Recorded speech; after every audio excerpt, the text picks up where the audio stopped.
more than just steel and gears. It pulls you in and doesn't let go.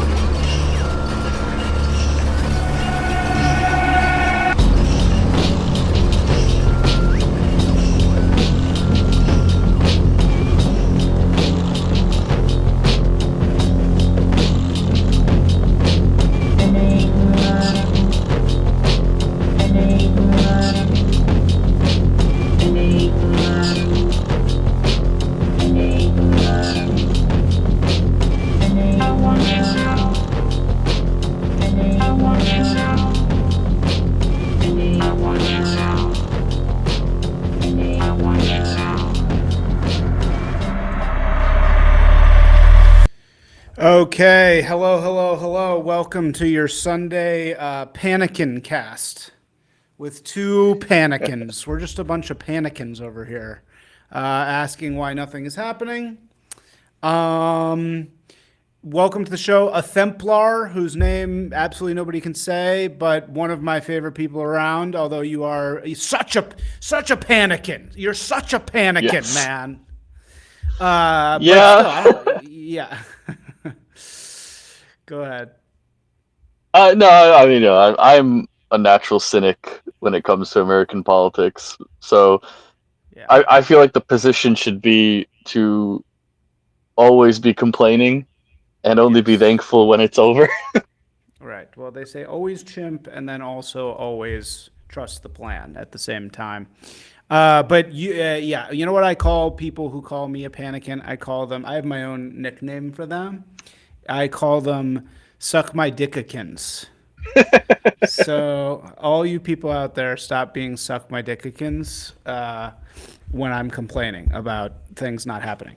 No, look, I trust the plan. I still like Trump. I'm still Team Trump. I have not defected from Team Trump. I'm still on board. I still, believe the admin can do things. I think they're doing some good things, but yeah, man, like. I don't know. I think we definitely can ask the question, what's the deal? Where's the mass arrests? Where's the crackdown on these networks that are literally killing people seemingly without impunity whatsoever? So I'd love to get your take first and foremost as somebody who is a cynic in this arena. And what do you think is actually going on here?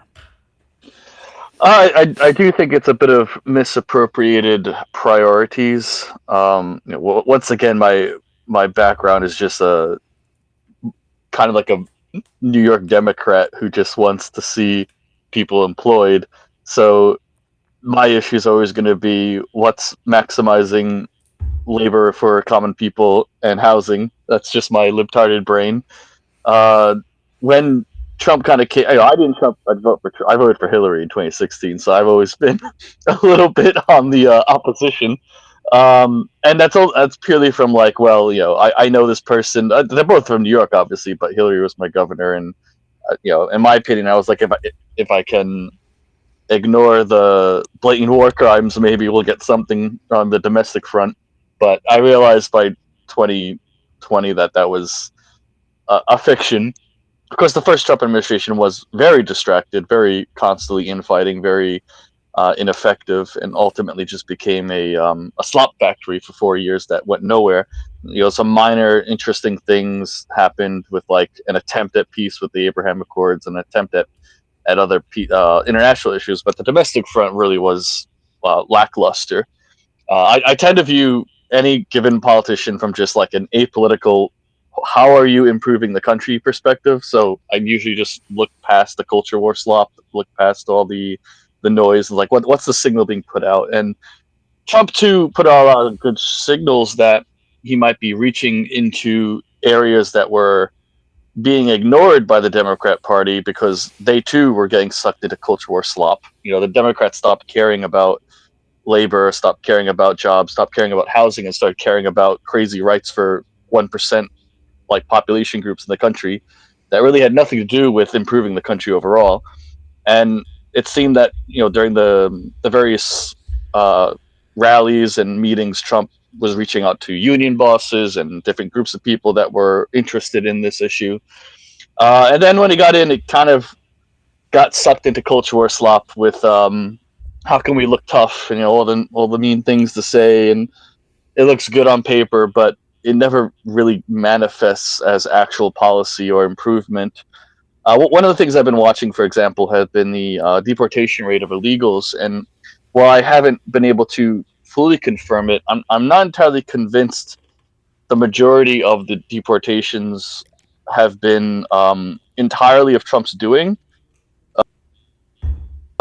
Some of the, like, one example, he created something called the ERS program. It was like emergency rent control, which had a side effect of you could bring people. He brought over like something like 10 million refugees, put them into housing in the cities, and controlled their rent, like froze their rent low, and gave them federal handouts to keep the rent coming in. And what this really was about was stabilizing the COVID economy. He had the idea, oh, we'll create like a charter that like works for like 5 to 6 years or so, and the refugees will sit in the cities and hold the housing prices while the COVID economy goes through.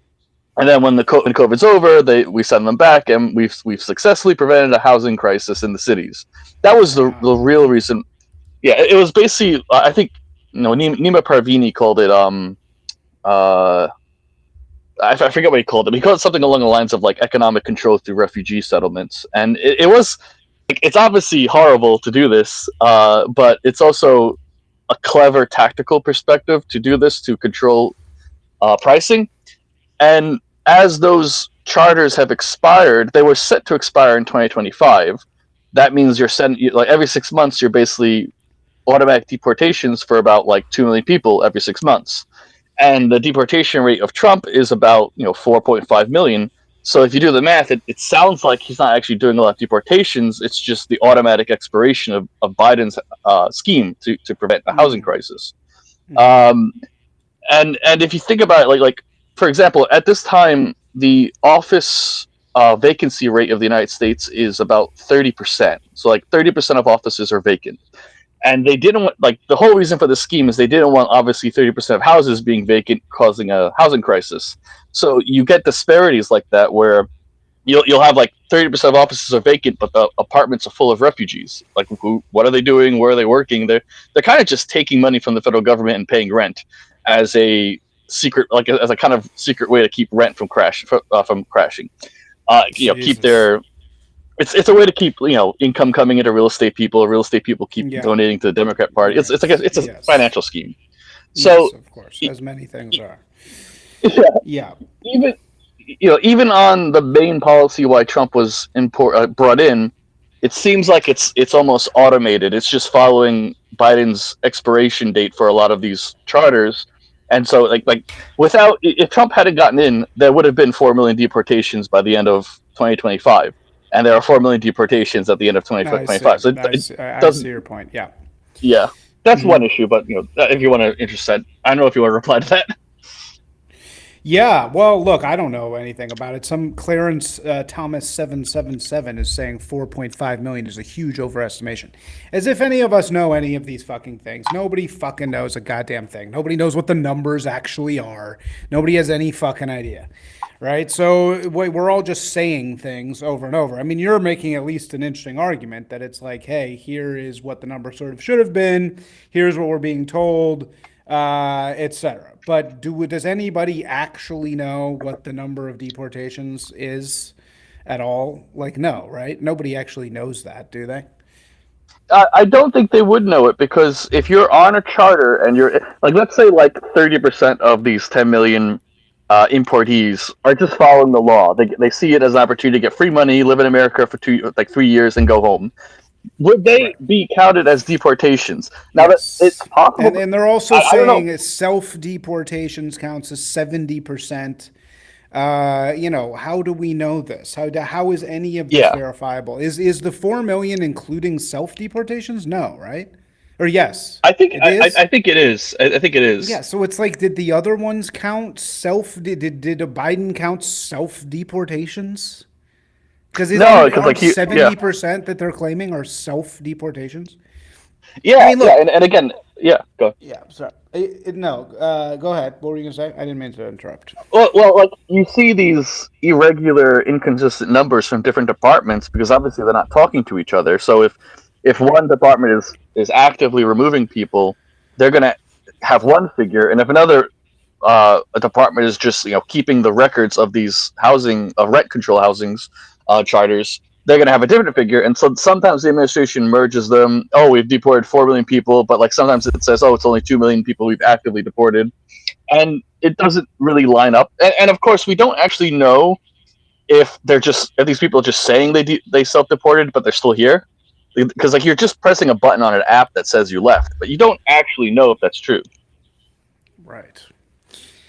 Yeah, I don't know. It's like also yeah, how can you tell these things? I mean, I think the most promising stuff is the footage of people actually being deported, right? Like that seems to be like, well, at least we weren't seeing these before. But and it is hard to believe that the Biden administration was doing any ICE enforcement at all. I mean, were they actually sending people after places? So, No, they weren't doing it. but then again, Obama was keeping kids in cages, right? The cages that the kids were in were Obama cages. So that was just yet another horseshit thing from the left. Look, I can't tell. I have no idea. This is one of these things. It's like the Trump. We should just, at least what we do know is that this one thing is the most important issue with which to judge the Trump administration. So, Trump admin haters like Fuentes are out there being like, nobody's actually getting deported. People who are pro the administration are like, look at all these people getting deported. How does the normal everyday citizen tell what the truth is? I literally have no clue. I have no idea how somebody would even tell such a thing. Does anything seem different in Los Angeles? No, it doesn't seem like there's any real differences that I can necessarily see. I mean, traffic may have improved a little bit. But you still got to wait 8 months to see a doctor, and everything seems to be basically the same. It doesn't there's not like jobs for normal people. I mean, the whole thing is LA is being destroyed by, horrible policies that are making the entertainment industry leave. So that still seems to be happening. I went to a restaurant the other day, used to be a great brunch spot. And look, this is all I can do. All I can do is give anecdotal shit. It was a great lunch spot, and a brunch spot should have it's a diner. It should have a waitress. Her name should be like Pam. She should have been there for 30 years. She's aging. That's what a good diner is, or even a fancy brunch space. Fine, have a fancy. This was like a legendary fancy brunch spot in LA. It had been totally gutted and turned into a counter with no customer service, and everyone in there is a Mexican that can't speak English. There is there's nothing left. There's no waitresses. It's literally a counter with shitty food, but it just is like the shell of this old famous, it's called Blue Jam, this brunch place that used to be popular. And it's just whatever fucking Armenian owned it, just like completely gutted it and filled it with legal immigrants. And that's who works there. They don't do anything. They don't do any customer service. They just give you your food, and it's terrible, and that's it. So I still don't see that not happening. I mean, but again, maybe these impacts take a really long time to be felt. Maybe, but like you sometimes read about things in other countries, like Iran just deporting like 6 million Afghanistanis like in a month, and then they're able to like put their people to work. And there's like other countries can clearly do this in a matter of weeks to months, and we constantly have to just like say, well, later on. It's always later on. It's never just do the job that you were hired for.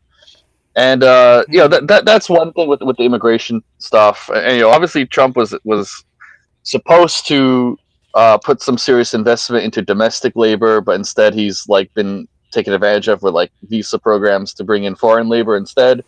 Intel being like he basically bought a giant share of not a giant share, but a significant share of Intel to make it competitive with Taiwanese chip manufacturing. And the story of Intel is itself pretty fascinating because Intel was never a good chip maker. What happened is that Apple became kind of like their quality control department, and Apple would verify that the chips actually worked and then give a green for it and put it into their machines, and then the excess was sold to the consumer. When Apple decided, now we're going to do our own chips, Intel's quality went down because Apple wasn't checking them anymore, and so these chips just became crap. And the American government was supposed to get involved with quality control, upgrade the manufacturing techniques that haven't been really updated since the 90s.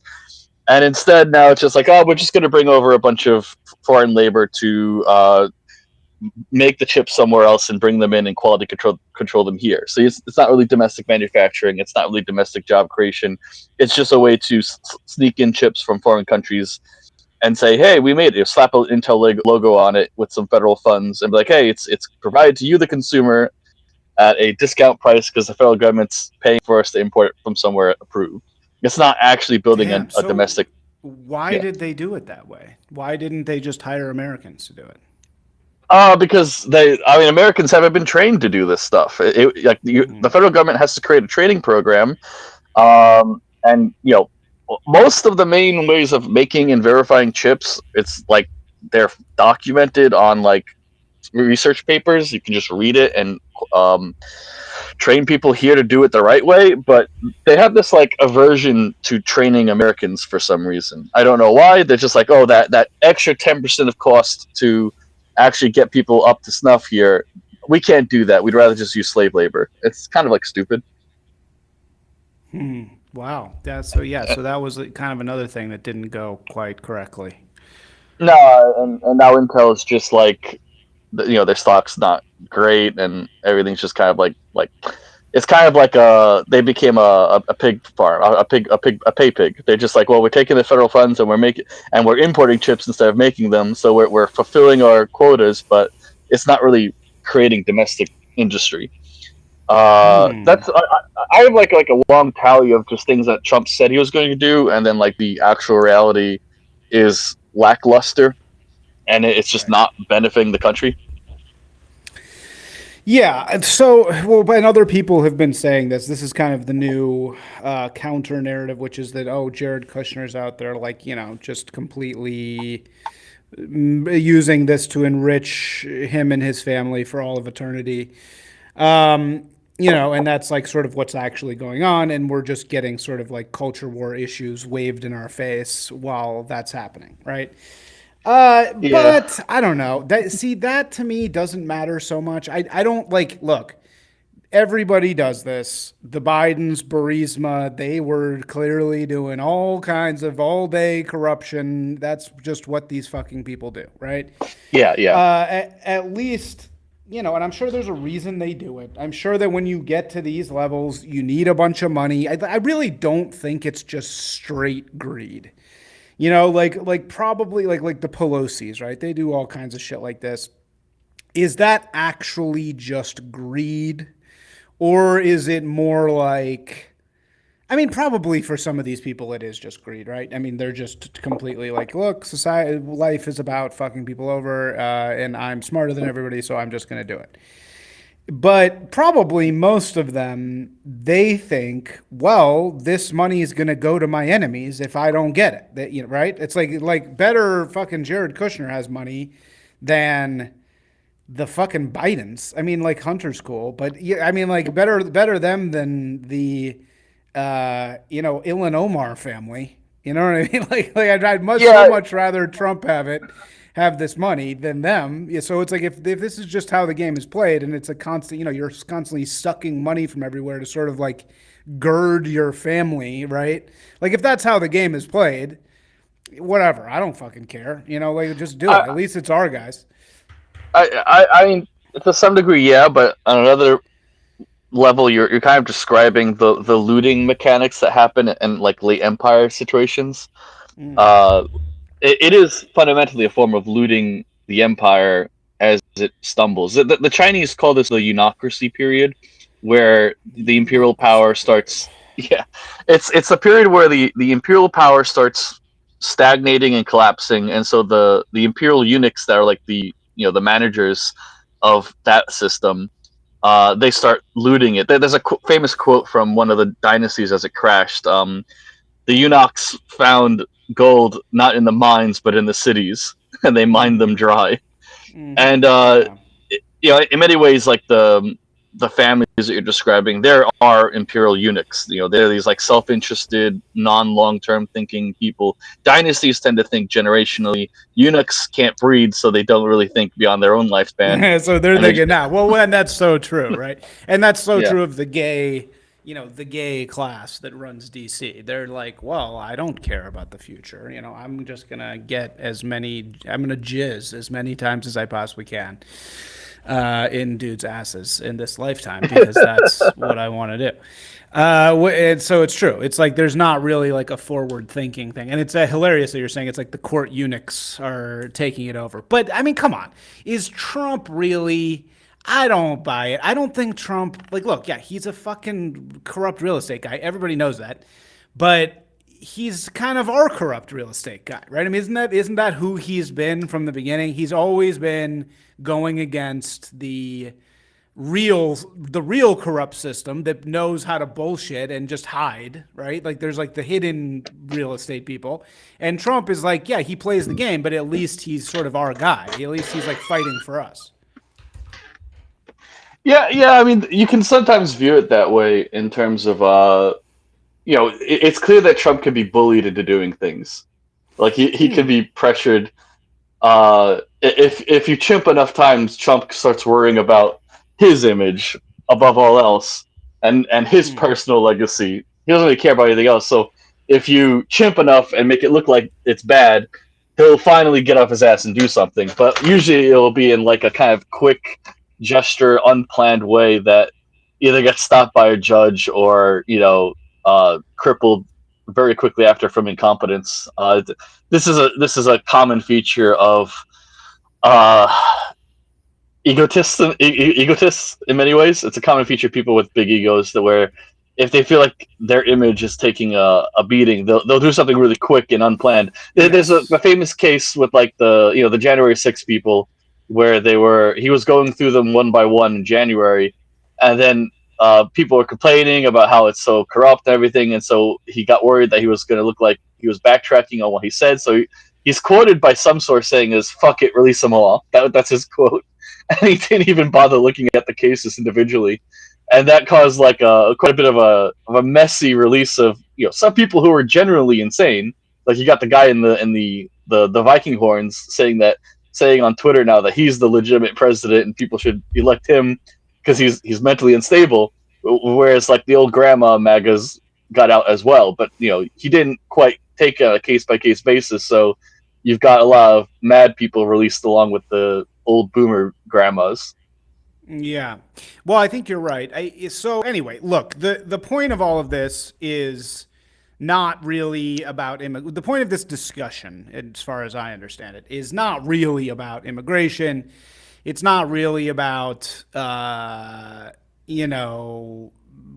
do these other kind of side things of domestic labor. Even I mean, these are very important. Don't get me wrong. I'm right there with you. I think everything is labor. Basically, they're slaves. It's just slavery, right? We have modern day slavery. It's Mexicans. That's what we have. And so people want slaves, and therefore this is what happens. And like real slaves, somehow the middle class just gets skipped over for the slaves. If I could get slaves, if I could pay a fucking housekeeper $3 an hour, and I could have that, I would be so much more down for open borders than I am.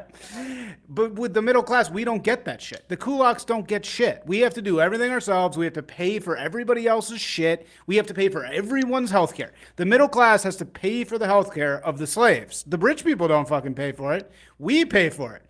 And so, as an American kulak myself, we just get fucked. We never get the slave part. You can't do that. Paying a fucking housekeeper in LA, there should be a million zillion illegal housekeepers. Paying a housekeeper in LA is astronomically expensive. You're paying them like 50 grand a year.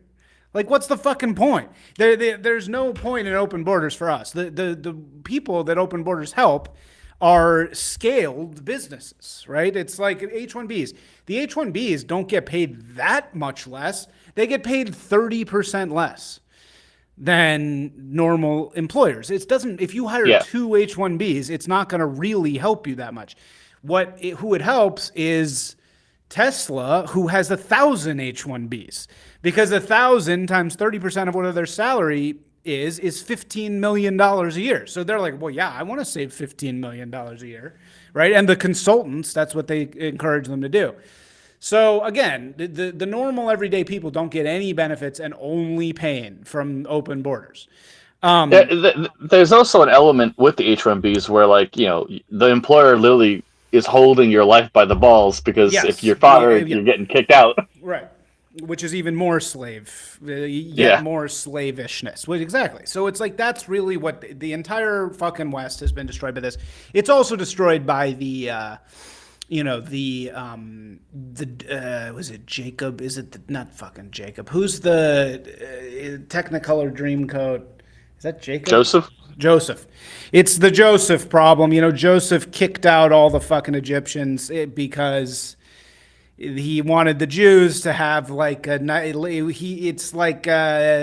was like a moral thing. This is why the Jews were enslaved. According to the Hasidic reading, the reason the Jews were enslaved, and please, if I'm getting this wrong, some Hasidim correct me, but the reason the Jews were enslaved were because Joseph, who was the Pharaoh's number 2 guy, after the famine, he owned all the houses, and so in order to like make Jews and other foreigners feel more at home, he like made the Egyptians share their houses basically with the other people, right?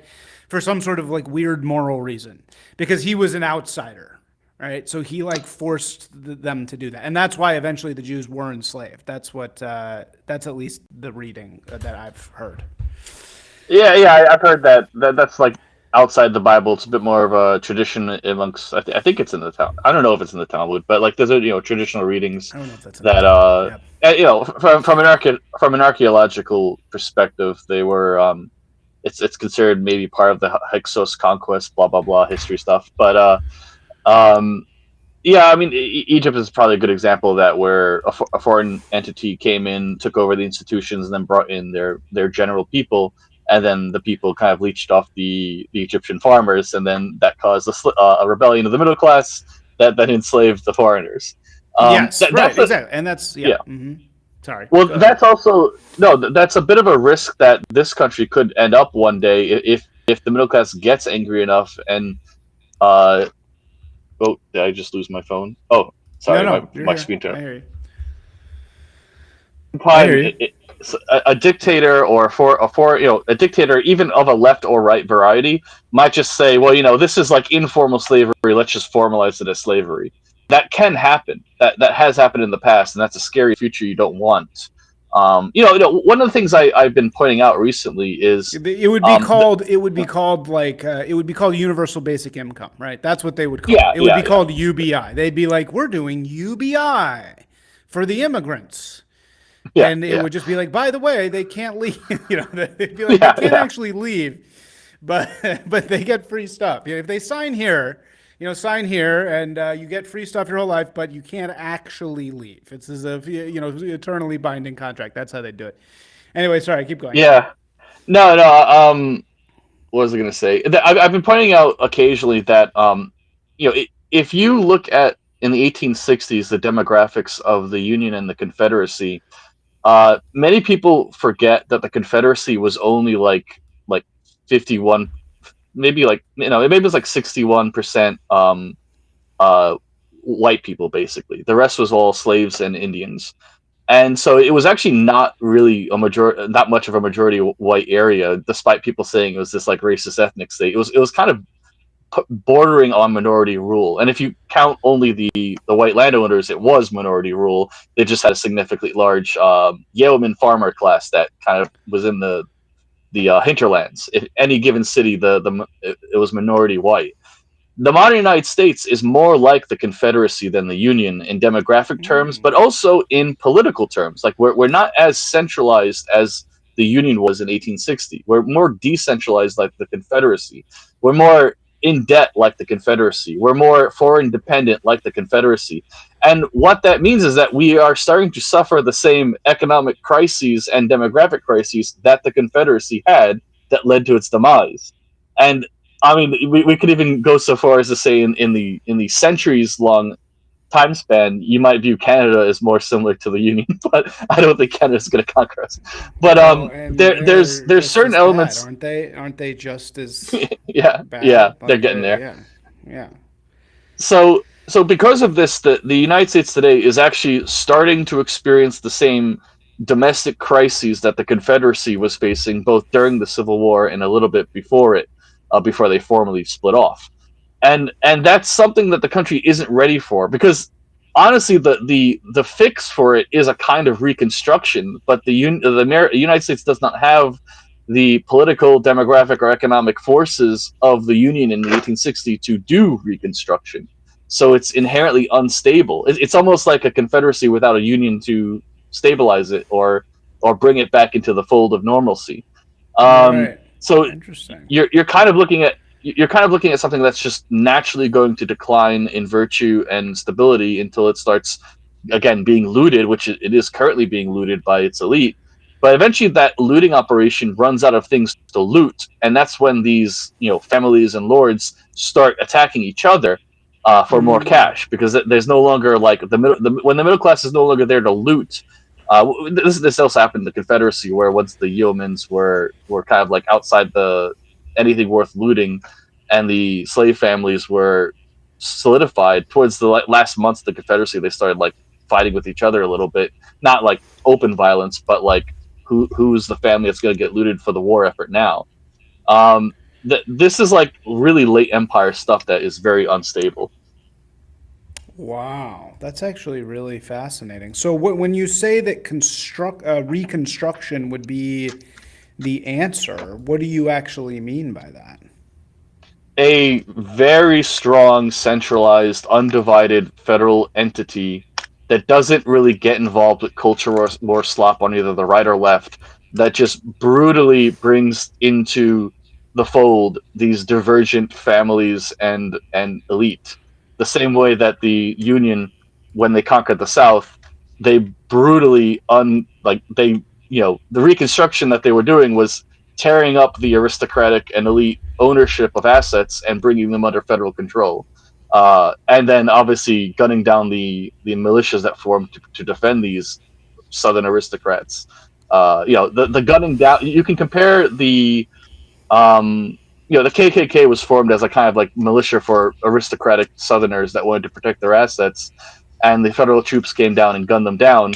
That's kind of what you have to do to a certain, not that violent, hopefully, but you have to actually bring them into the fold. These Bidens and Trumps and Obamas and Clintons, you have to tear up their assets and federalize them and bring them under federal control until there's basically no more culture war slop that these people used to protect themselves. So that's what Reconstruction was. Yeah, it was just complete cultural ripping up of the aristocratic class. Of the Every South. state had every state had its like aristocratic families, landowners. They own the assets, and these were after the war. These were viewed as potential divergence points from the Union, because like these were like wealthy people that could buy militias and push issues for their personal gain against the Union. Kind of like it's almost like after the Civil War, you had 30 years of many mini civil wars involved with individual families. And the Union's solution to that was basically to destroy them, to completely crush them and federalize all their assets. That kind of is like, this has to be understood as somewhat, obviously it's political, but in its own body, it's kind of neither right or left. It's like, do we have control? Do we have federal control over these assets and oversight? Is it going to fall in line in any issue? And that's basically what the Union Army did through the 1870s and 80s. They went into any potential divergent entity, ripped it up, federalized it, broke it, and then brought it underneath the idea of this is the Union. It's no longer Wow. Georgia. It's no longer Virginia or Georgia or Florida or Texas. I mean, Texas. It was Texas is pretty much the only places where it wasn't as effective. But like you basically it's the brutality of breaking up these loose networks of aristocratic families. That's what like a future federal government, if it wants to stop this crisis and actually refocus on the domestic front, Reconstruction 2.0 would be just ripping up these like elite billionaire divergences that don't fall in line with the federal direction. And again, this is Dang. outside. Whether or not the federal government is right or left wing, it's the point is that it's not divergent from what the federal government wants to do.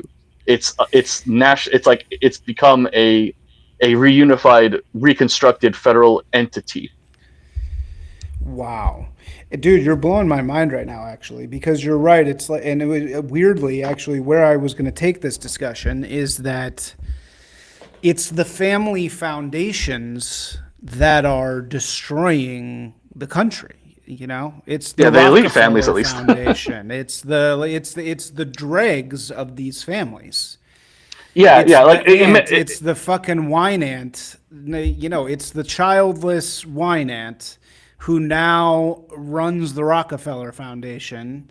That's who's fucking funding all of this far left communism, right? I mean, at yeah, the end of yeah. the day, it all leads to there. And Soros, who, let's talk about a family that should be broken up. So, and you're right. It's like Reconstruction. If that's what Reconstruction really was like forcing these families that were involved in the slave trade and were just these kind of networks of families, right? If that's what their enemy was and they had to do that in order to establish the Union, we're in that now. We're there Yeah, now. yeah. The thing we need to do is break up these fucking foundations. I mean, they're not called Yeah. families anymore. They're called foundations, and now they're run by women, and the women are communists for some reason. It's very strange. So it's Well, not. I mean, it's not the same as. It's not exactly the same, right? It's a different kind of slaveholder. It's a different kind of. It's Yeah, a yeah. totally different sort of slave owning. At least then, the slave owners were straightforward about. They were like, "I'm a slave owner. This is my interest. I care about having slaves." Now, the slave owners don't realize that they're slave owners, which is so Yeah, yeah, yeah. strange. It's so fucking weird. Like, why? And that's what makes all of this so hard to accomplish and so hard to understand, because the people running these companies or these NGOs, they think they care about labor, right? They at least say that, but they don't, right? I mean, don't they want, so it's so weird. How do you explain that? How do you explain like the mass cognitive dissonance? Oh, well, I mean, I wouldn't say it's only women. I would say that there's a lot of some of these families are matriarchs now. Some of them are patriarchs, but they're still fundamentally self-interested rather than communally interested. They're self-interested in their foundation. Foundation probably is a better word than family, because at this point these families It's their have, foundation, exactly. yeah, they've adopted a lot of stray cats, let's say, into their family. So it's not really like genetic, but there is a certain blood loyalty within these foundations to them and theirs. I don't even know if there is. I don't know if there is any loyalty in these things. Is there? I mean, like, I don't know. I don't know what it's like on the left. I know what it's like on the right, but I don't know. Like inside the Rockefeller Foundation, what's going on in there? Does anybody care? Does any like I don't know. I met some of these people and they seem to be very. Oh shit. Did I fall out? My bad. No, yeah. For 1 second, I pressed the wrong button. Keep going. Yeah, you said you know some of these people. But like I've not know, but like I've interacted with these various people, both in serving them for various jobs, and you know how New York is. You meet people in different places, and you get to know them, maybe at the Met Gala or something like that, where you just you interface with these entities and you get a kind of gist of where their mind is. And some of them are just I would say a majority of them, they get their wealth from like various trust funds and stock income and real estate. So they kind of aren't aware of how much capital they have. They feel like they're. I would argue the way in which they act. I kind of get the sense they feel like they kind of know they're, the rich billionaire class that they always criticize. They are it, and they don't like that, but they can't like undo their status in life. So they kind of do these vicarious actions to make themselves feel virtuous. And where exactly they get the definition of virtue, I'm not exactly sure. Maybe I don't know. There's also like an element of a lot of these people are like addicted and stuff like that to various psychedelics and have warped visions of the world. But in my experience, that's surprisingly high. Like a lot of these people are like they've been in La La Land on psychedelics for so long. Their warped vision of the world is making them do things that they think are virtuous but are devastating to the country. They're very warped is the only word I can say. Like I think the guilt they feel for having all this wealth and power and not knowing how to use it to benefit people makes them overshoot virtue and end up being villains. I think that they don't really have a moral leash to make them understand how to benefit the country. So they just do these erratic, self-destructive things that they think are virtuous, but never really produce anything but ruin. Why they keep doing them, I don't know. It's like mental illness. Tolkien might call it the dragon disease. Like the too much wealth, you delude your vision, and you just start destroying things. But they still are like loose cannons, like unregulated forces of economic and political power, firing in directions that are rather haphazard and random, often self-conflicting, often destructive to those around them. And they just want to do something, so they just do something wildly and unpredictable and unplanned, and it almost always doesn't hit the mark. It just causes ruin. Like, I'm going to invest $1 billion into this obviously bullshit health company because I think it's going to benefit people. Oh, I just lost $1 billion, and now everybody that took this medicine has cancer because there's no work done on like what this medicine is it effective, like the forgetting of certain methods and technical procedures to verify things. It's like they just invest here to cure cancer. Oh, you just gave everyone cancer. Oops. I'm babbling a little bit because I'm at a loss for words for why they do it. Well, we're getting, but that's what's so strange about it. It's strange because it's so cognitively dissonant. I guess it's just communism, right? It's like a form of communism, pretty much. It's like the same thing that creeps into a communist state, at least as long as it's not Chinese or East Asian. The same sort of thing is the reason why these foundations act the way they do, right? It's like it's the same kind of dinner party corruption, tokenization of minorities, kind of vast mediocrity, kind of, right? I mean, that's sort of what it is. It's just like, it's what it really is at the end of the day is mediocrity. And yeah, I think things just got too good. Things got too good. That's pretty much what it is. Wheat made it so that nobody dies. And when wheat makes it so that nobody dies, there's just too many idiots. There's too many idiots around with too much money. And idiots do things for really dumb reasons. And for some reason, this class of idiots, which is these families, it's so true what you're saying about Reconstruction, has become engaged in the practice of funding violent global communism. And bio-communism at that, like biological communism. And that's pretty much what they spend all their money on. Right? That's pretty much what they do. Yeah. I would recommend the book The New Class by Milivin, who's like someone who went through this in the Soviet Union. And he kind of goes over how the communists tried to erase the old class distinctions but like in the pursuit of creating this classless society, they started viewing themselves as like the shepherds of the masses that have to Exactly. like Yeah. reform. Right. Yeah, Yes. and That's they how just end they up think. creating.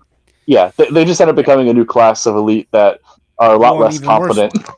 And Yeah, a yeah. far worse one, right? Because It's a great they book. think, yeah, and that's basically what these people are. They think everyone else needs to not fly on a corporate jet, but I no, see, I have to because I am changing the world. I'm a steward of the world, right? And so since I'm a steward of the world, I have to fly on my private jet for a 20-minute meeting with somebody because who knows?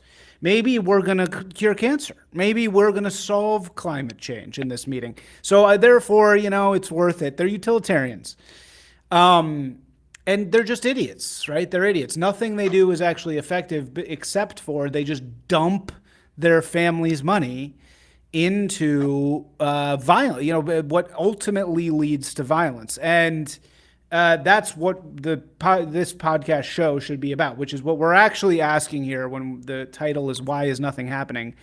We're actually asking, since Charlie Kirk's death, at least in my opinion, and since the Zizians and Antifa beating people and all this shit, where's the fucking response? Where's the actual response? I mean, Trump today sent the National Guard to Portland because I think some judge said he couldn't send the Portland National Guard or the Oregon National Guard there. So that's great, right? That's something. That's like something happening. That's good. It's good, blah, blah, blah.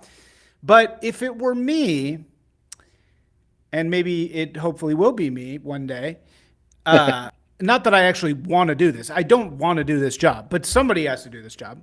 There needs to be, like the left has, a room full of young people on Adderall spending 14 hours a day thinking up shit to respond to Charlie Kirk's murder. There needs to be a group of people in there thinking about symbolic actions, physical actions, new networks to build, new agencies to start, new, I don't know how the fuck legislation even works, but bills, administrative acts, declarations. The best we fucking got is Trump saying Antifa is a terrorist organization.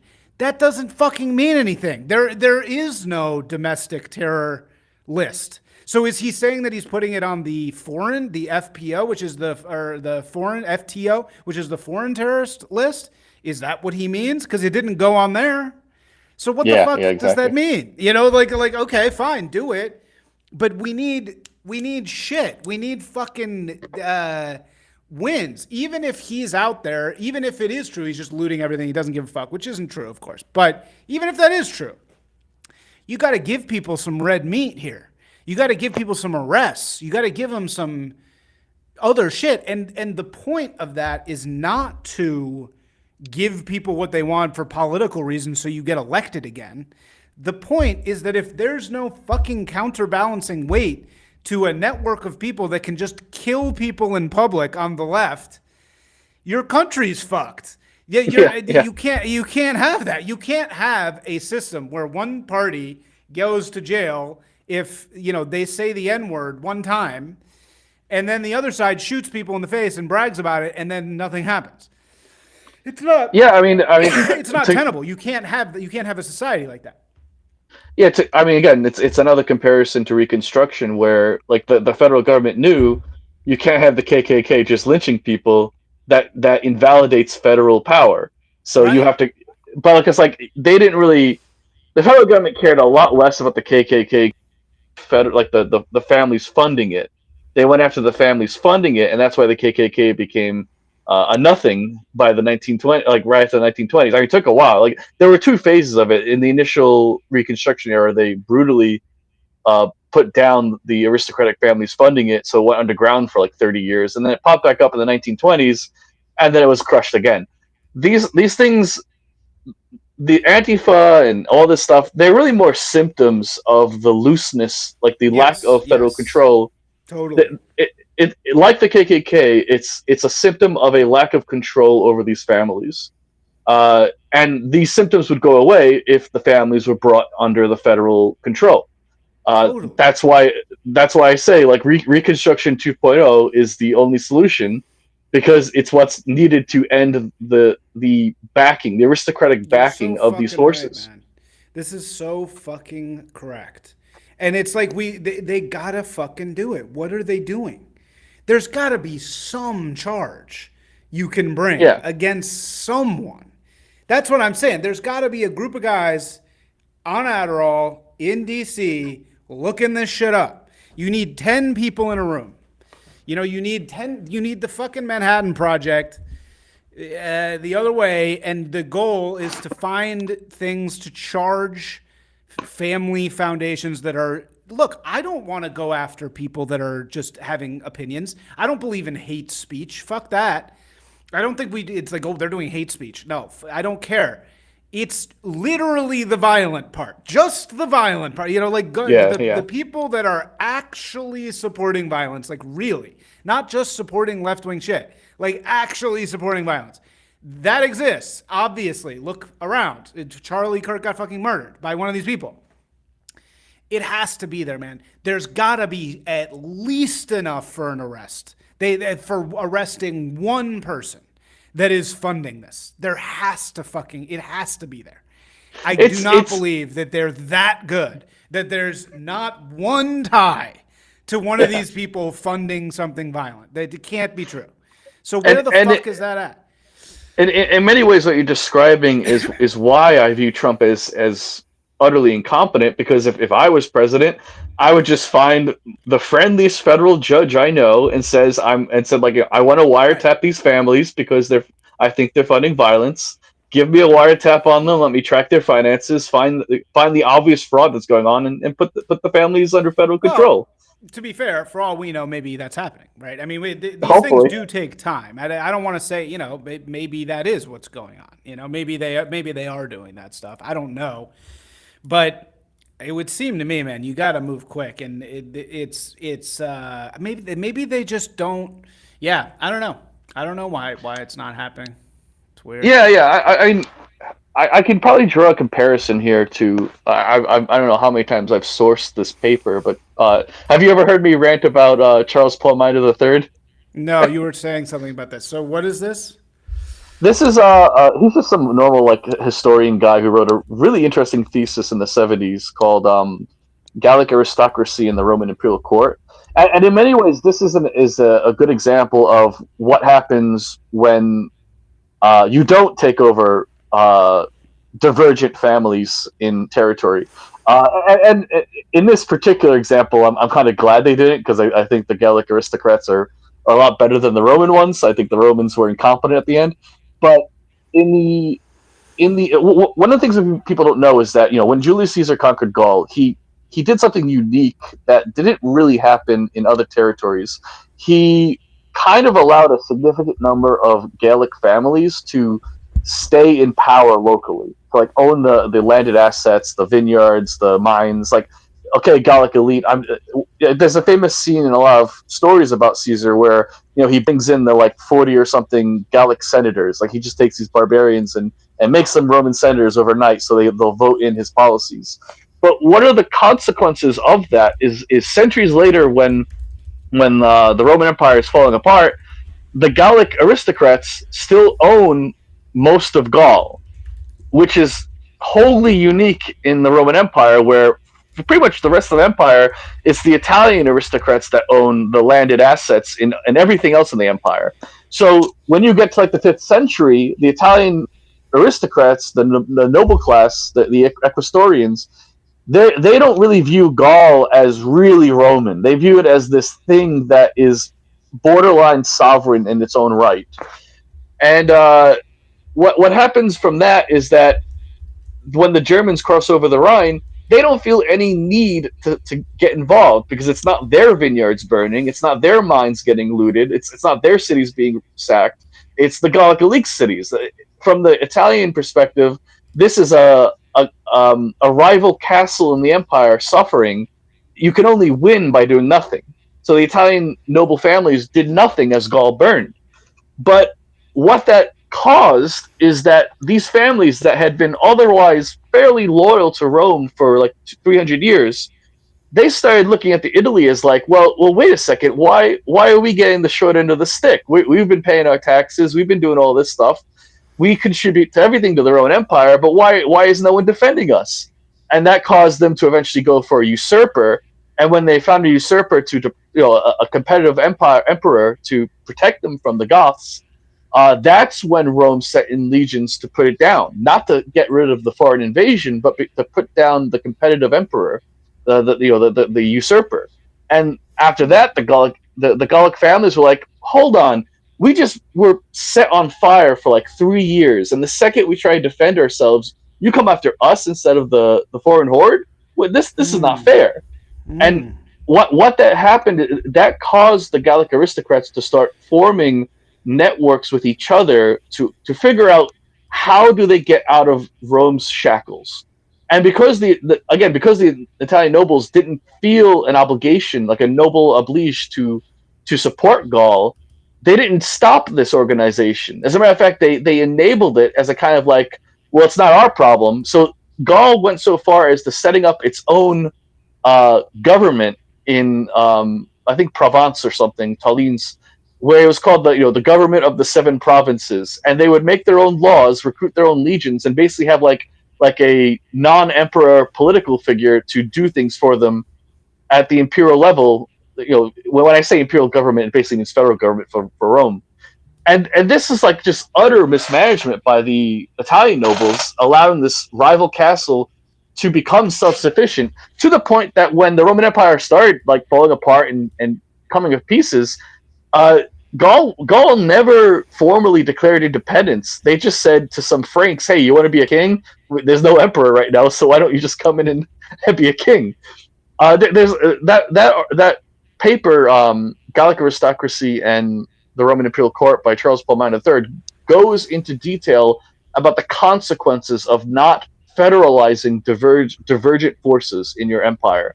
It's a playbook for the consequences of it. Now again, granted, in this instance, I think the Gallic aristocrats, they actually cared about their people. They actually invested in their people. So I'm glad they won.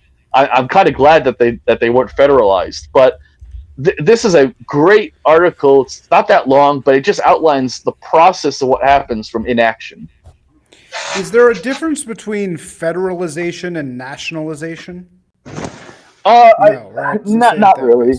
In this context, not really. So this is clearly what needs to happen.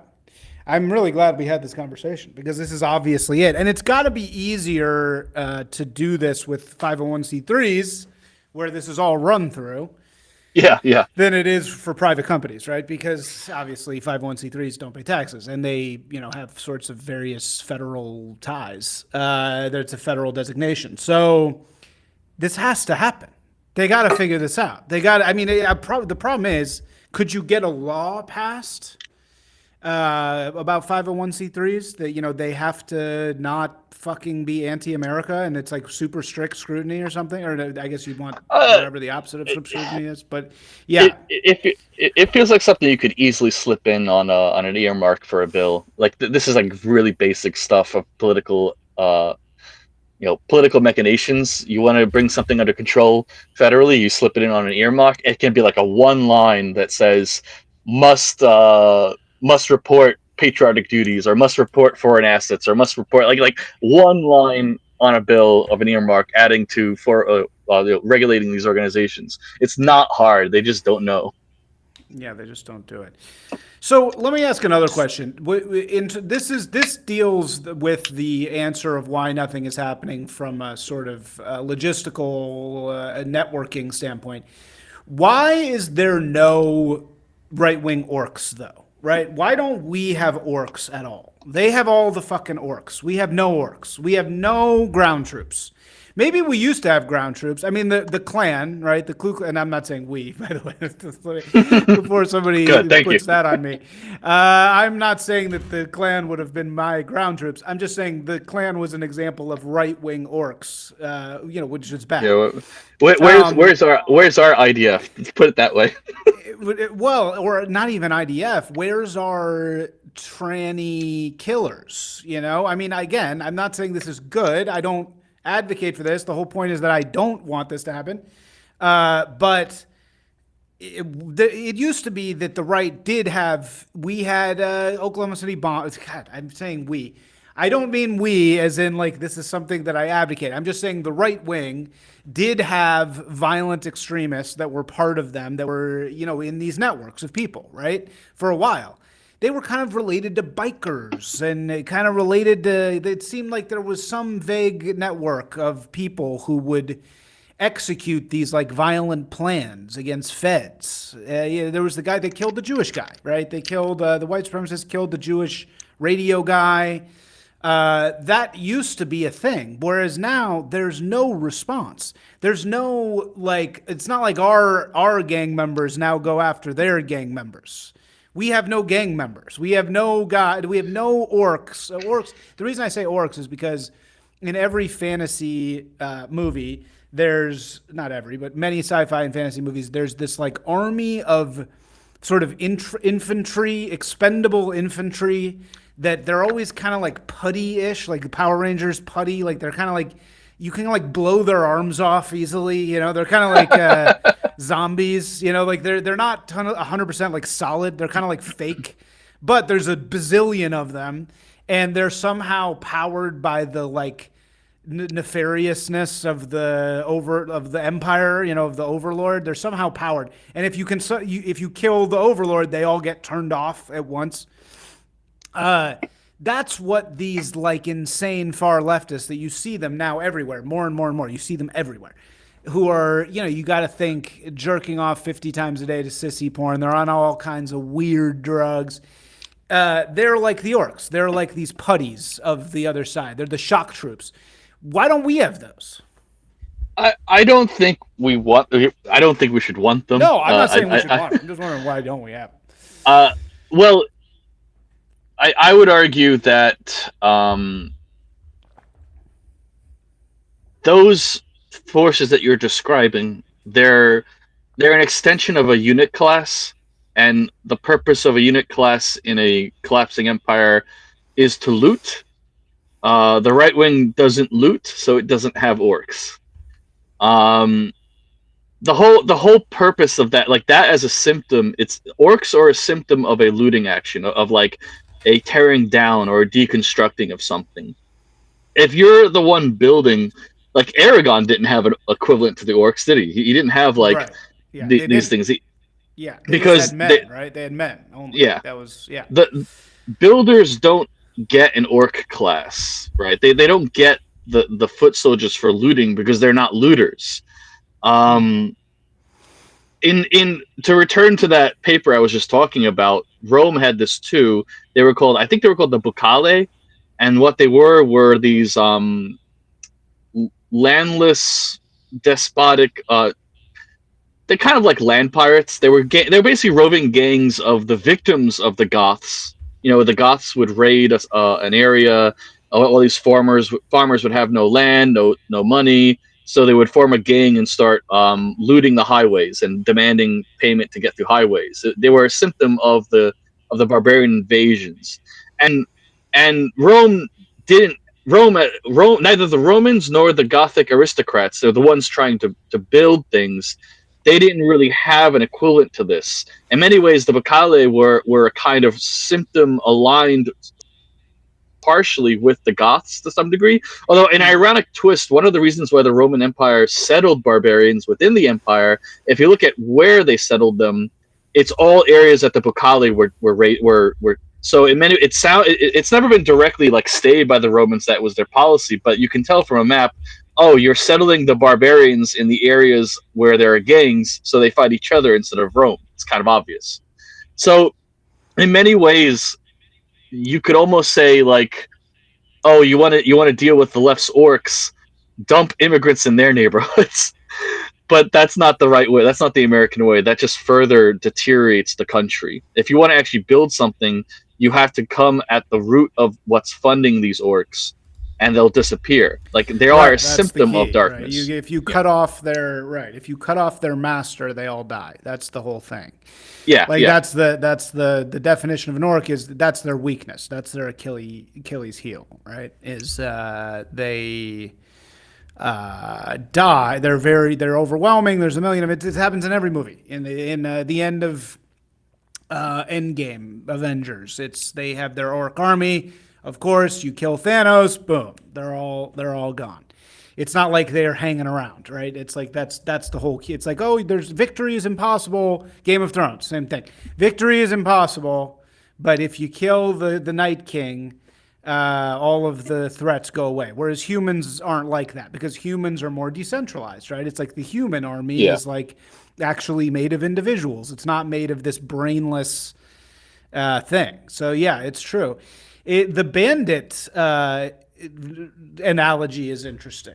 That the highwayman. It's like these are highwaymen, kind of like they're looters. That's funny. Yeah, because like there will never be an Antifa state, an Antifa government. They're not capable of constructing. They're a looting mechanic in the eunuch phase of imperial decline.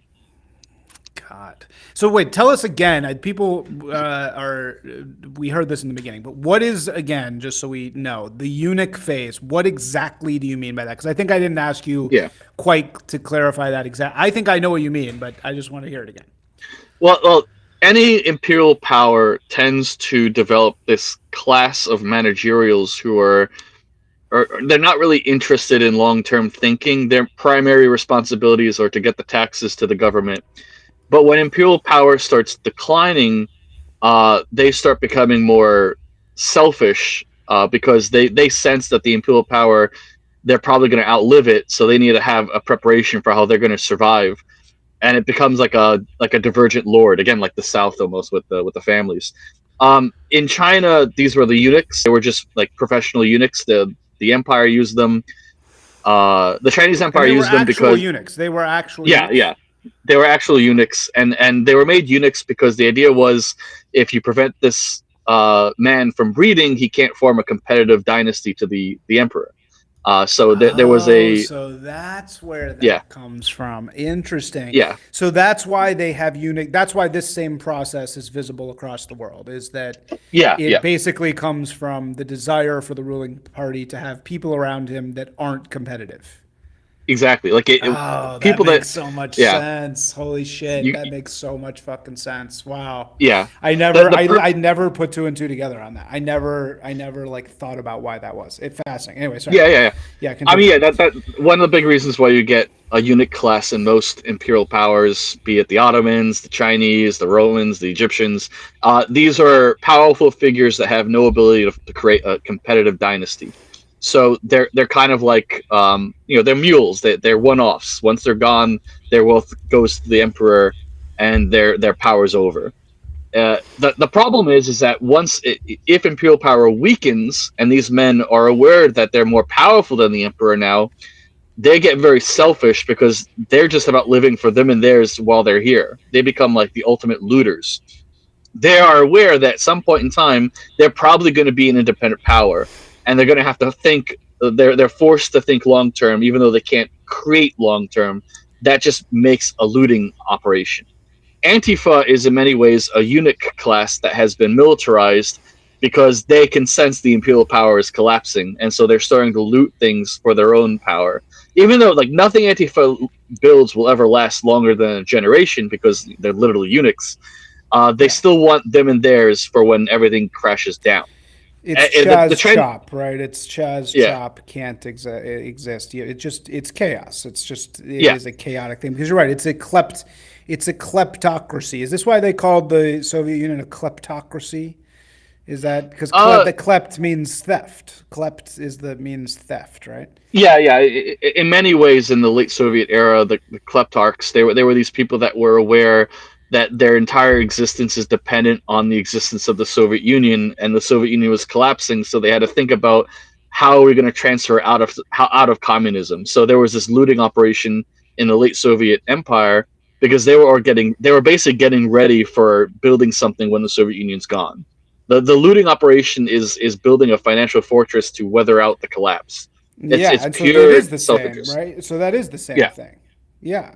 It would be interesting to think about that era. It would be interesting to think of that era. This is what the room full of Adderall people needed to look into is what happened during kleptocracy.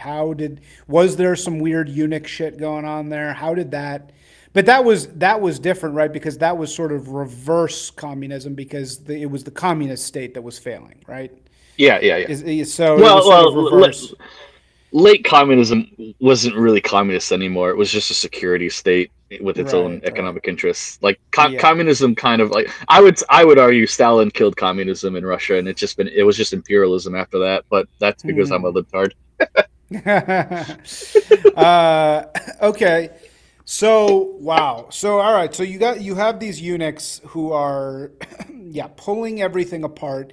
I mean, what I noticed just on the street level, and again, I'm a street level observer. I don't, I try to go with my eyes and ears. What I can see in the past 2 years is, and this probably is a direct reflection of the 70s. So I am curious to study the 70s and understand how the days of rage ended more.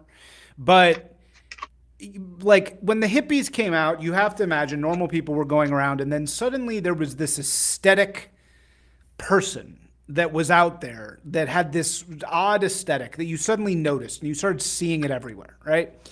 That's what's happening with this Antifa thing. I don't know if we really have names for these people yet, but there is now a class of person that their aesthetic is so heavy that it's not like a hipster. This isn't like the hipster era where it was like a guy with a mustache.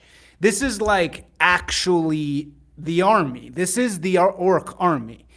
And they have a look to them. I was at a restaurant the other day and I looked to a table and it took me 2 seconds to say that's a group of Antifa people. And I knew it. I was like, they're all Antifa. I know what they are. And then of course I go up and I kind of like poke around, and sure enough, all of their shirts have like, it's like communism hasn't been tried. It's their pins on their backpacks are all like, Antifa dog whistle-y type of things. So it's like this is happening. They're there. They're here. This fucking orc army is fucking here. Like, they're not just gonna get put back in the tube.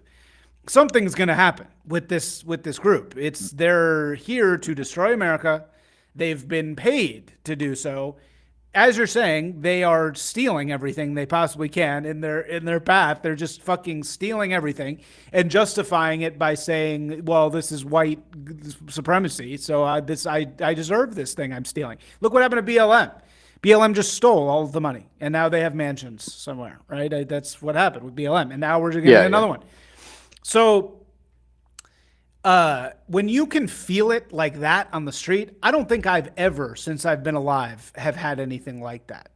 There's never been a time since I've been alive where there's just people, common everyday people at restaurants that you can tell they are actual revolutionaries who are here to actually destroy the United States. Somebody just had a tweet about this today. It was like, you can't quite wrap your head around the fact that these people, you go to coffee with them, and then, oh, by the way, they are actually trying to destroy America. And it's not, dude, like young communist-y people, look, they've always been like that. But I don't think since the 70s we've had this group. I think we've had it before. I think we did have this in the 70s. But I think none of us alive, besides people who actually remember the 70s, which is really only boomers, have really ever experienced this before. I don't know if you're seeing that. Do you see this where you are? Actually, not so much in New York. I think New York is just generally declining into like what I have noticed in New York is that pretty much every Muslim in the country is moving to New York to live under the future Muslim mayor. We've had a massive import of Muslims, and the Muslims they're not really interested in. I'll give them credit. I've never seen Muslims really interested in the looting mechanism. They're really more interested in replacing what's dying. I kind of feel like I'm in Constantinople right before it falls. There were already Muslims in Constantinople before the Ottomans took it, and they were just waiting to set up their own government. Uh, Many people don't know this, but for 40 years before Constantinople fell to the Turks, Constantinople was paying taxes to the Ottomans. They weren't an independent power anymore. Wow. The reason why, the reason why, what is his name? Ahmet? I forget his name, but the reason why the Ottomans conquered Constantinople was because they stopped paying taxes. They were already a state of the Ottoman Empire. Weird. They tried to say no, we're independent, and so the Ottomans were like, you haven't been independent for 40 years, so we're just going to make you a formal territory. Nobody really knows this, but like almost nobody knows this, but the Constantinople was not an independent power when it was taken by the Ottomans. They were a protectorate of the Ottomans. The Ottomans had already taken over financially, and so they just came in and took it over because they tried to say no, we're not going to pay taxes anymore. Like, okay, here's the cannonballs, bye. New York City feels like that, where it's very clearly going down the London route, where they're about every Muslim in the country is moving to New York. They're going to elect a Muslim and they're going to form a little mini emir. Now, I'm not. I'm less concerned about that than I probably should be. To me, Muslims are at least they at least build civilizations. They're not like pure looting like Antifa. But like, I don't want that. I don't want that in America. But at the same time, I almost say, well, at least things won't be chaotic like in the rest of the country. It's like there were plenty of people. There were plenty of people like this. Once we're living under the Muslims. The Muslims were nice to the Jews. The Muslims were very nice to the Jews when they were in control. We'll be fine. No, come on, these Muslims. The old Muslims were cool. These new Muslims are not cool. They suck. They're communists. It's the same fucking thing. They're libtards. They're communists. No, it's like the old Muslims, like, well, fine. Who cares? I mean, obviously I care, but I'm just saying, like, it wouldn't be the worst thing in the world to live under like that brand of the older brand of Islam. It's this new fundamentalist shit. It's like, fuck that. Nobody wants that, man. But that's fascinating to hear that. So do you think Mamdani's going to win? Thus far, it looks like he's going to win, and I'm kind of thinking he's going to be like Mayor Khan in London. It's not like the end of the world. These people at least run states, right? They don't run looting operations. They run states. You're just not the priority anymore. So if you're a British person under Khan, you're not suffering the looting and rape and pillaging that you see in a lot of rural areas. But you're not the priority anymore. You're the secondary citizen. So you just mind your own business and you'll get by fine. But I'm fully aware I'm in a declining empire. I'm being taken over by a foreigner, and so long as I pay the jizra, I won't have to worry about much. The jizra. You're paying the jizra, all right. They're gonna make you pay the jizra. You know what that is, right? You know what that is? Jizra. It's the tax that Muslims give non-Muslims in places they conquer. Oh. It's kind of like it's a soft motivation to convert.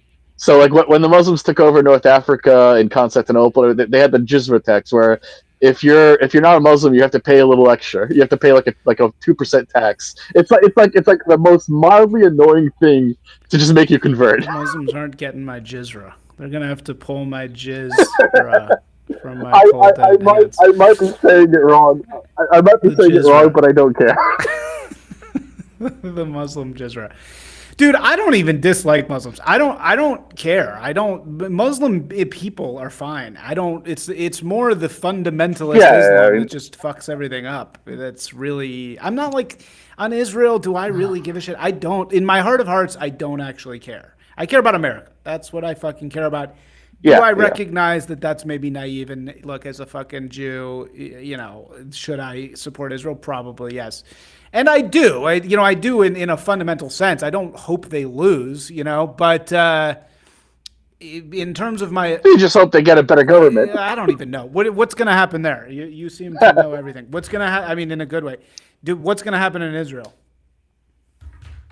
That's it's impossible to tell. I mean, I've been aware for like a few years now that Bibi is like everything Bibi does is to avoid jail Mm, because his left wing opposition has been trying to jail him for like 10 years right. now, and everything Bibi does is to avoid jail time. So he'll start wars to have emergency actions, so you get like power over the people and you can silence your enemies. But that doesn't last forever. So I feel like at some point in the next couple of years, Israel's going to make a turn for the hard Yeah, I left, think you're right. and you might see a bit of an awkwardness where you could totally see Israel feeling this like colonial guilt under the left wing, where they have to give all their money to Palestine now, and that very well could just end up with Israel The being infiltrated and Yes, destroyed by the end of Israel. Palestinians. That's what I see. I Yeah, see that. It's amazing you said that because that's exactly what I see happening.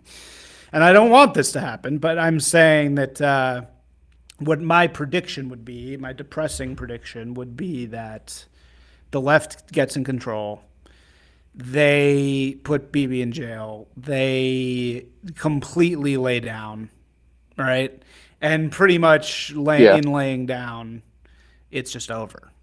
Like say that basically Palestine, they're not Palestine, but somehow the Arab world just takes it over in some way. I don't know how that would exactly yeah, go, yeah. but Well, Nima Parvini's famous saying, academic agent. He says the organized minority will always defeat the disorganized majority. yeah, And if I have mixed feelings about Israel. I view it as a from an American perspective, I view it as a useful outpost, but it shouldn't have as much power over our politicians as it does. Like, I want Israel to be a normal country. I want it to just be a normal Western country that makes a good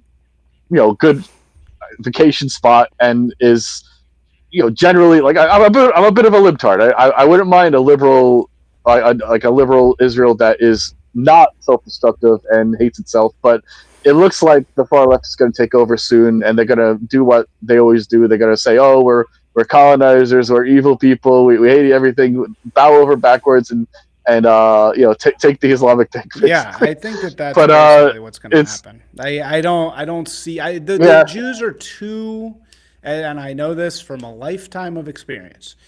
Jews are not really that attackable from the right. They are very vulnerable from the left. They cannot yeah, deal yeah, with left wing. It's like left wing pressure, yeah. pressure. It just destroys them. They can't. It's like they don't know how to Well, I fucking mean, deal with it. in every historic example where they were put out of power, it came from the Yeah. left. It came from like Well, it came from and people will besides say, the "Oh, obvious what one. about the Well, and Reconquista?" besides Nazis, Well, right? yeah. But like even after the Nazis, who put them into Israel? It was all the DDR and left Right. wing Yes. politicians that Yeah. sent them No, out to Israel's a Israel. leftist country. So like the Exactly. actual Yeah. Israel is a yeah, left wing yeah. country. So Israel has always bowed to left wing pressure when the right wing isn't in power, and when the right wing is in power, it's very it's defensive against its own conquests. It doesn't want to admit it did anything wrong. Like I don't like I think the entire war was like you could have done it better. You could have done a strategic strike where the hostages were, just get them out and war's done in a week. But they chose to do this obviously like incriminating thing that the left is going to hold against them in Israel for like 20 Forever. years to Right. come. Not Like just the left. The whole yeah, world. The forever. entire fucking world is going to Well, hold yeah, this against yeah. them. What Yeah. what Bibi has done is erase the exception. Mm-hmm. Israel is no longer the exception to you can't accuse a Jew of being a colonizer. Right. Bibi has erased that. Yes. He's completely he's like Israel has lost its global exception. Absolutely.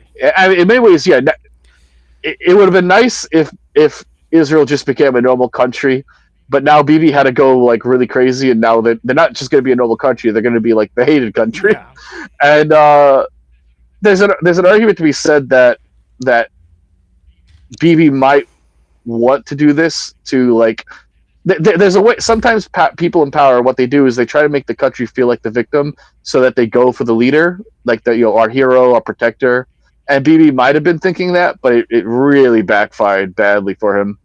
So yeah, I mean, like I don't see how Bibi is going to survive if the war ends, because the whole power mechanism that he has is built on special permissions put into the war declaration. Once the war is over, those special powers are restricted, Right, which would and he gets explain kicked out. why. Yeah. Yeah, the next vote of no confidence for Israel isn't allowed until December or January. I forget when, and it looks likely that if the war ends before December, he's going to be in jail by February. Wow. It is funny also, and this will be the last thing. It's what's funny in both the case of Charlie Kirk and the case of Israel and October 7th.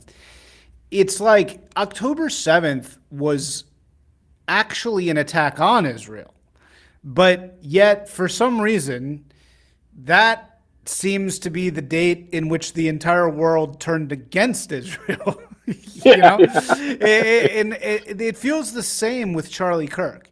It feels like, and I noticed that the day after Charlie Kirk got killed, I got the craziest messages I've got from left-wing people in a really long time. You know, like stuff about my family. Oh, you scared, bro? You know, like really crazy shit. Oh, that's weird. And it's because like when you take a blow like that, it's weird. It's like people are so primal. It's like when people see another, despite all of our bullshit empathy, when people love serial killers, right? When people see another person get a fucking face shot like that, it emboldens them weirdly. You know, it's like it actually makes them stronger, even though we're supposedly murder's wrong and we go against the murderer and all this shit. In both instances, it was weird because they were sort of offensive actions that should have had the world up in arms about it, but actually the world kind of went with the aggressor in both of those cases. It's very strange. I think that's important because the gradual global turning away from Israel kind of came, like there were some early adopters of that, but I think it came like a year later when it looked like Israel couldn't conquer it, and that, you know, obviously it started getting pretty brutal with how they were treated with like, I think the risk that Trump runs is that if he takes the half-ass approach that Bibi took with, you know, like dealing with the situation, you're going to see the left, like a year after Charlie Kirk, they're going to be like, well, fuck this guy's stupid. We can just take whatever we want and no one's going to stop us. That's one of the most important things. Like if Bibi had simply like destroyed Hamas and taken the hostages back with like minimum casualties, like just a fact, like, you know, the problem, Hamas is just a symptom of these like families that run it from Iran. If he just would have taken out those families, gotten hostages back, and ended the war in 2 weeks, like direct, precise action, the world would have been okay. Like he would have been considered a hero. In the same way, if Trump doesn't do anything, half-asses it, gets into a quagmire like Bibi did, it's just going to be a signal that he's weak, and the left is going to start getting more and more violent and looting, and they're going to take the moral win. Well, look, we can do anything. No one can stop us, so let's just keep going. It's so true. Dude, we just, I had a tarot guy on my pod, and I also have been having this thought myself. We're in the era of the Lord of Swiftness. We need speed. Like our side needs to do speed. That's what we can do. We can win on speed. We can't win on power. So it's like, you're exactly right. It's like the fact that Bibi wasn't able to do it quick enough. The world just had too much time to get their shit in order and to, you know, execute this thing they'd been planning anyway, which was Israel's bad, right? They'd been planning that anyway, and then it was just too long. This went on for too long. And had he been much more decisive and took control in a clear way quickly, it would have been very different. But instead, it's this vague thing, right? And it's like, yeah, are they winning? Did they win? What's going on? Does anybody know? It's not clear. So it's like, yeah, you're right. That gave the world, or it gave these NGOs enough time to be like, okay, let's go against Israel because we've been waiting to do this anyway. Yeah, and you know, there is a left wing. There's a left wing motivation in Israel to obviously the left wing wants to make it like a The Israel left wing doesn't want like religion. It doesn't want culture. It just wants to become an economic zone in many ways. Uh, and I can see it as like, well, you've ruined our tourism, you've ruined our trade, you've ruined our tech capital for this stupid war. So we're just gonna like destroy the entire right wing of Israel now, like just destroy them. Again, it would have been nice if Bibi just tactically took down the specifics, got the, like minimum civilian casualties, maximum results, done overnight. They can do it. They've done it before. I think Bibi was slow because he wanted those powers to control the country more. Because again, he's very worried about going to jail, so he wants to go after his enemies domestically as much as foreign. And he ended up doing neither. And yeah. Same thing with it's the same thing with Trump. I'm definitely more critical of Israel, but like I see the logic of at least with Bibi, I see the logic of the delay because you keep power longer, you can domestically control things longer. But if he didn't balance it right, and now he's losing everything. In the same way, if Trump doesn't capitalize on this and make this like a 2-week op that just ends these unhinged families in like this has to be done quickly and just like the Union did to the Southern slave owners, just come in decisively, tactically, strategically. I mean, obviously, initially during the Civil War, they were brutal. They tyrannized the South. They burned everything down. But the Union after the war was more intelligent, a lot more tactical, minimum casualties, go after the families, end the Southern aristocracy, and federalize everything. That was done very quickly in the 1870s. It took them like a fucking decade to get their senses straight. It was like a decade of terrorism and slow operations and confusion. But once they knew what they had to do, it was over by like in a few years in the South. Wow. It's these. I don't know why it's indecisive. I don't know why people like they must know that indecision and slowness give signal to your enemies to go after you harder. And yet this is like the second time Trump is doing this way. Like he had this problem in the end of his presidency where he didn't manage the situation and take control. And so he was just like him and his were just prosecuted for 4 years. He's extremely lucky he got in, and now he's just doing the same thing again. He's just going to end up in jail in 2028 if he keeps doing this. Yeah, right. And amazing. All right, dude, we gotta get out of here. You are a man with answers. I will say you are a man that has answers, and I think that it's great. I haven't had so many answers per minute in a while. So, dude, thanks so much for coming on again. I'm really glad that you suggested this. And anything you want to shill? Just my Substack. I'm probably going to close Twitter again for a while. Twitter is just chaos, and I usually I don't like Twitter anymore. But my Substack is just elf.substack.com. It's just where I write these things with. Wait, my Twitter account is much you got to tell people how to spell this. It's very hard to find. Yeah, AELTH.substack.com. It's where I write my thoughts down a lot more coherently there, and my Twitter account I do a lot of trolling. I don't mean like 90% of things I say on Twitter. It's much more trolling, and I gotta stop. It's not good for your soul. I'd rather just write coherent thoughts down in an orderly, scholarly way. Yes, you are so correct. It is very, very bad. I need to get off of it, and I will soon. But all right, dude. Thank you so much. This is awesome, and I will talk to you soon. Yep, have a good one. All right, bye.